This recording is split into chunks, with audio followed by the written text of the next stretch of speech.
Good morning and welcome to my garden.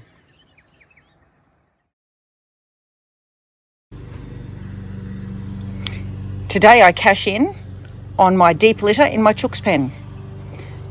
So my preferred way of keeping chickens is moving them around, giving them fresh grass to eat in an enclosure that I can move.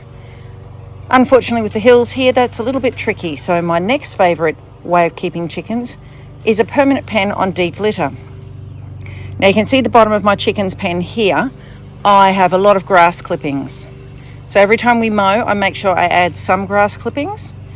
Typically this allows the chickens to get fresh grass. We have an electric mower, so there's no worry about petrol fumes.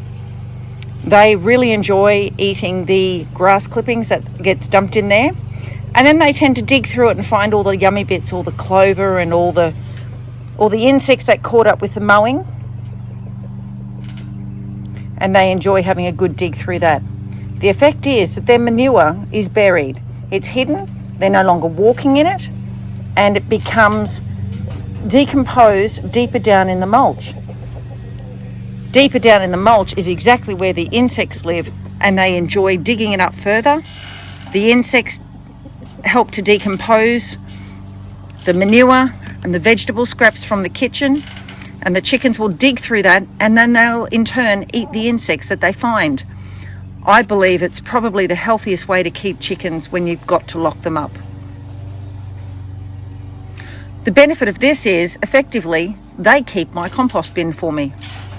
So we put things in here, everything from the kitchen, paper, sometimes cardboard, nothing with colour on it. And it's buried and it decomposes. And then I can raid the chicken coop for mulch.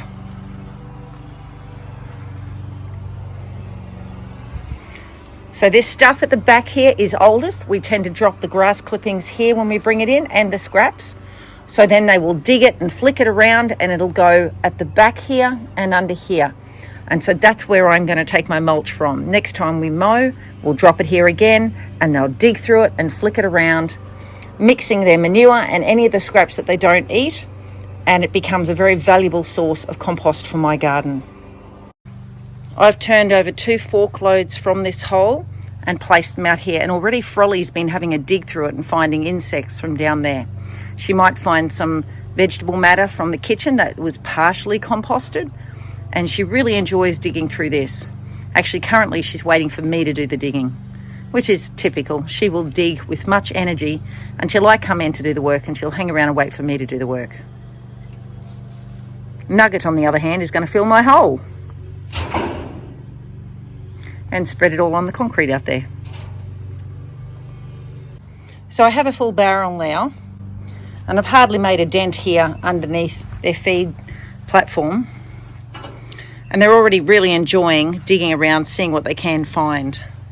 I tend to put the mulch from down there in the worm farm because that has a lot of manure in it. And I'd like my worm farm to be very rich in nutrients.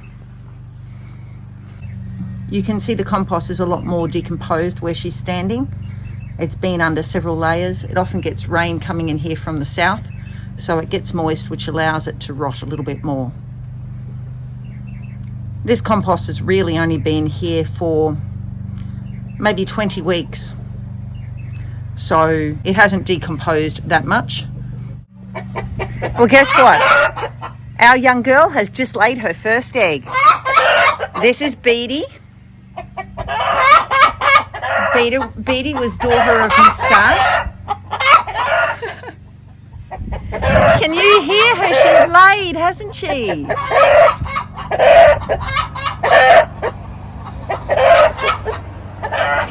Good girl. And here's her little egg. There you go. And looking at this egg, I reckon she laid yesterday while we were away, because this egg is very similar. It's interesting, every egg looks a little bit different from the others, and we've always made a habit of learning who lays which egg so that we can see who's taking a break and who's doing the job. So it's very exciting. Thank you, BeeDee. So she's the first one of our new chicks to lay, and she is 21 weeks old today. And they tend to go straight for a drink of water once they've laid. It's hard work pumping that egg out.